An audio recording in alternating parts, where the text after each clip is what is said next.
Hey Brickmaniacs, welcome back to another Friday Sit Rep. We have a lot to get to as usual today, including the grand prize for the 1941 mock contest that wraps up on December 7th. Some of you might already know what that means, but we'll get to take a little closer look at that, along with everything else new to brickmania.com this week. So let's jump in.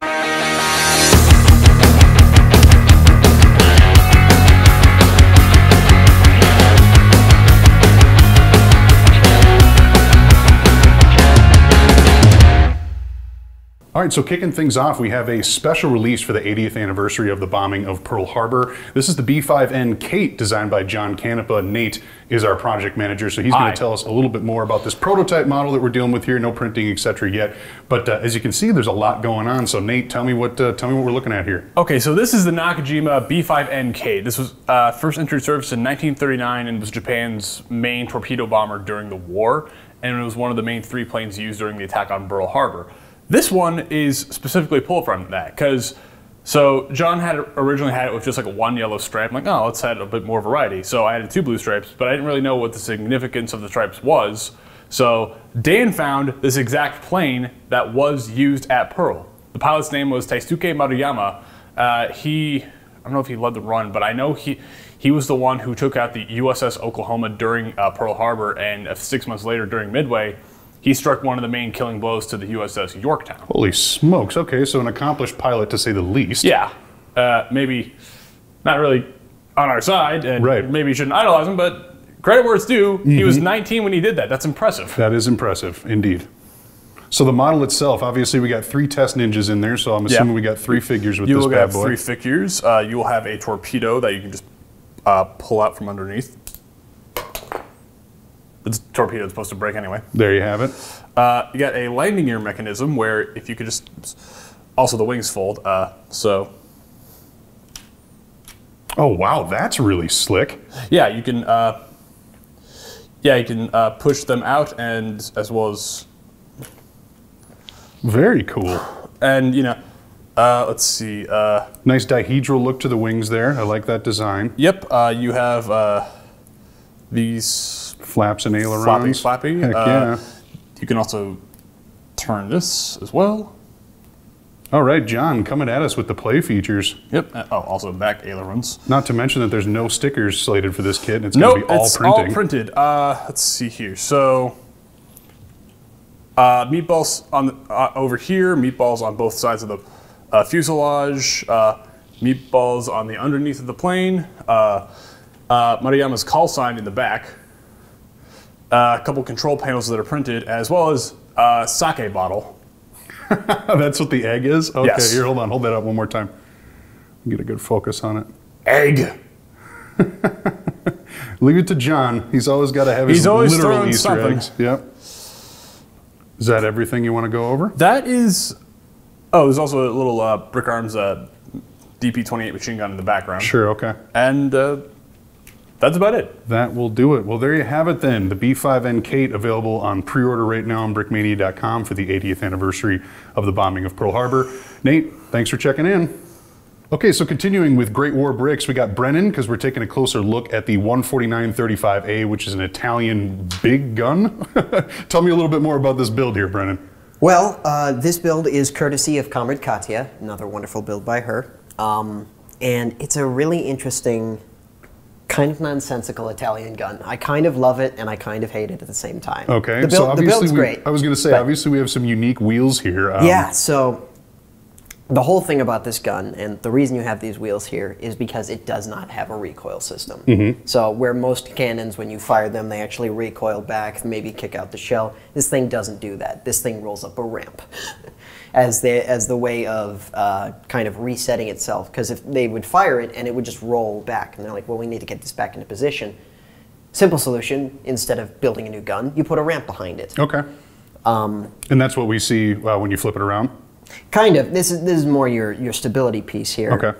And your little like adjustments for the trajectory on that thing. What these actually are, though, are in addition to that ramp. And they put these special, like, weird studded tracks on top of the wheels, and that helped it dig more into the dirt that it was sitting in, and so it would roll back even less. But I think they still required the ramp to make it work. This was a gun that the Italians made and used, and I think it was even before the First World War. But made it all the way into World War II. Yeah. They just kind of kept using it, which doesn't make a lot of sense to me. But I mean, if it's there, I guess you can use it. So it's really nice looking build. Got a nice clean barrel going on here. You can traverse it just a little bit. Oh wow, nice. Okay. So you can give it a little adjustment there, and it rolls really well. Wow, especially with those funky wheels, it totally does roll well. That's awesome. It's really funky, but yeah, super fun. Lovely little build. There's not any printing on this, but as you can see, there's not a lot of good places to put much of anything on here. Unless you are going to get upset about not having that one rivet that's mostly hidden behind the wheel. I think you'll be okay without. But yeah, that's the 149-35A. Very, very cool and excellent addition to Great War Bricks. No pre-order here. It is available right now on brickmania.com. Brennan, thanks for checking in. All right, and wrapping things up, we're taking a look at this week's new minifigure. This is the World War I Austro-Hungarian Infantry, designed by Landon. Obviously, we got an awesome 3D printed helmet going on there, but for a little bit more information on what's going on, Landon's joining us to tell us more about this figure. Yeah, that's right. Starting with that helmet, the Berndorfer helmet.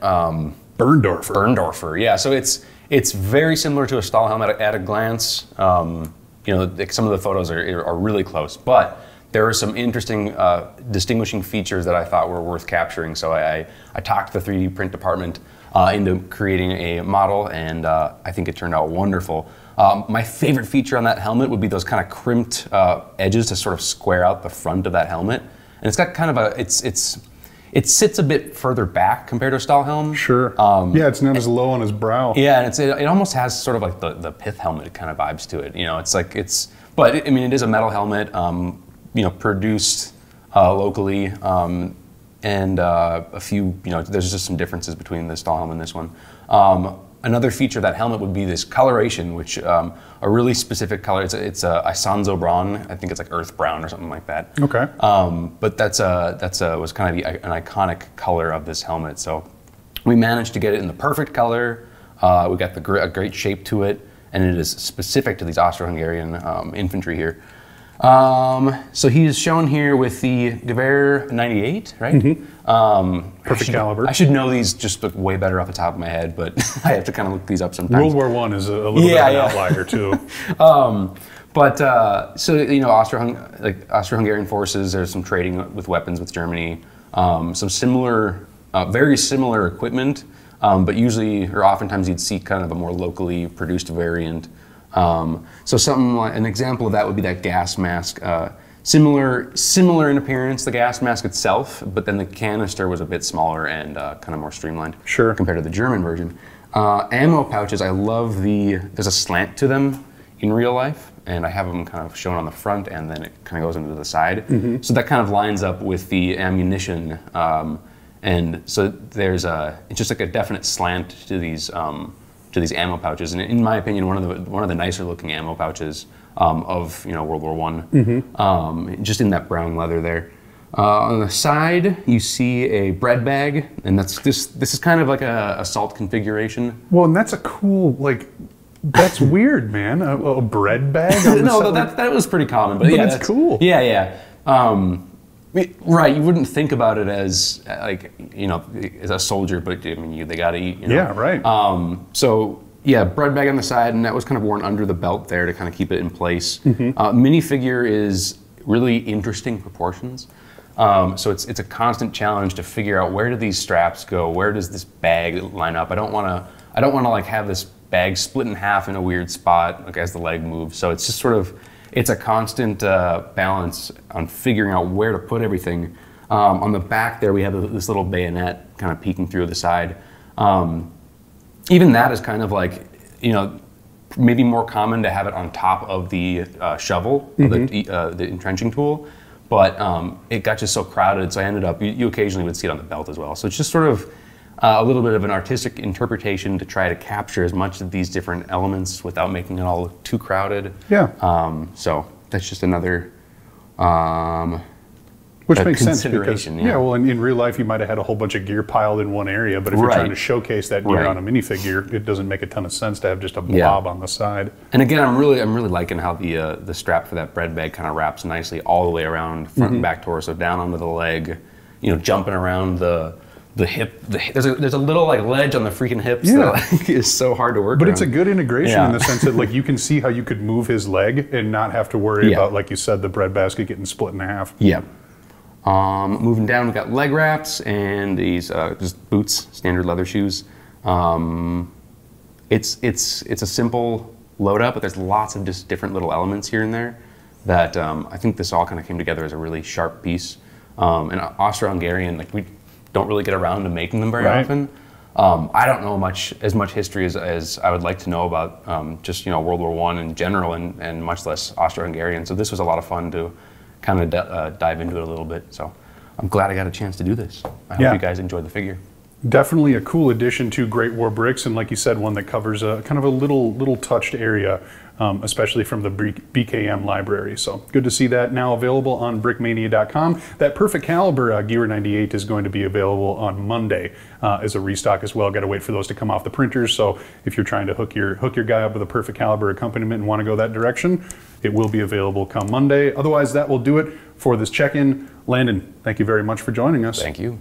Okay, so that will do it for the Friday sit rep. Like we said, the B5N is the grand prize for the 1941 mock contest. Remember, those submissions are due on December 7th. Just look for our post on our blog for more details there. One more thing from me, though, that I wanted to take a quick look at. This is actually another product that we have. If you got the email this morning, you would have seen these go out. There's just a super limited supply of them, so we didn't like hugely promote them, but we got these for, well, employees, etc. And then we were so dang impressed with just how awesome these bags are and how high the quality was. That we decided to have some extras made and put them available online. So this is kind of the premier swag item for this year's holiday rush. So if you're interested in getting something a little bit more durable and versatile to carry your laptop or whatever work gear, camping gear, etc. that you have that you have around, check out this laptop bag, because like I said, it easily fits a 15-inch laptop. These clasps are made of metal, which is nice and durable. Everything is super well stitched. And so I know that there's kind of a price that comes attached to it, but at the same time, kind of like it says on the page, we could have got a cheaper bag, but we didn't want to because these are really nice.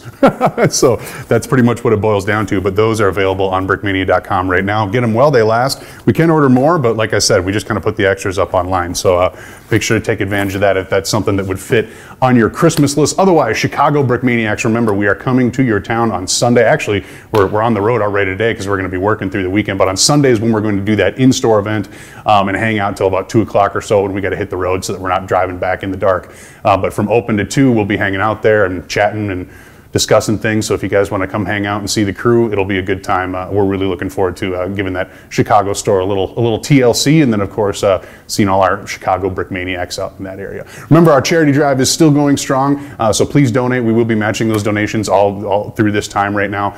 Just check out our website for details on when that is going on. Otherwise, that will do it for the Friday Sit Rep. Thank you very much for watching. Dylan. This poor man has no idea he's about to be fully consumed by land. No, run! Okay.